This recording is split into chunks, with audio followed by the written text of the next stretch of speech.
See, India was one of the very few countries which was assisting Syria, not just through medical aid, but providing scholarships to students there, and has always advocated for a peace resolution in Syria. And even in past, in 2021, during one of the UNSC speech, the Indian envoy there had mentioned that we should lift sanctions on Syria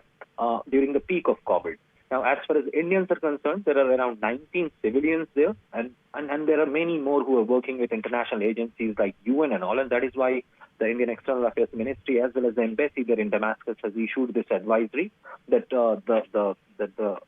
our embassy is working there, is operational there, and people can get in touch with them. But an earlier advisory had also suggested that you should leave by the earliest. Now, getting back to the situation in Syria right now, it's very fluid, not just because the Assad regime has fallen, but there are areas in Syria, regions in Syria, which is being controlled by different rebel groups who have conflict among each other.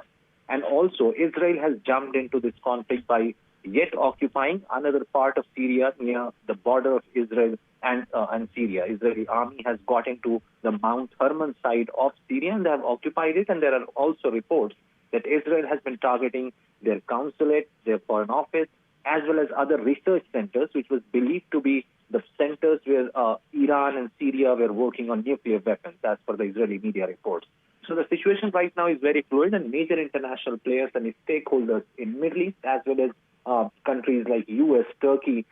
Saudi Arabia, and all are keeping a close watch to see that whether the transition from Assad to a new regime, how much smooth it will be, and the rebel group HTS led by Mr. Jolani, who was also a designated terrorist by US in the past, whether he will change his way, as he's claiming that he will allow the minorities to flourish, there will be no persecution. Because last time when the rebel happened back in 2011, and then these groups like Al-Qaeda and ISIS were very flourishing there in that region, they were persecuting the minorities as well. But this will have to be seen that who takes the charge in Syria and what other international players, whether they continue the sanction against Syria or not, and who will start the diplomatic talks and channels with the new regime over there.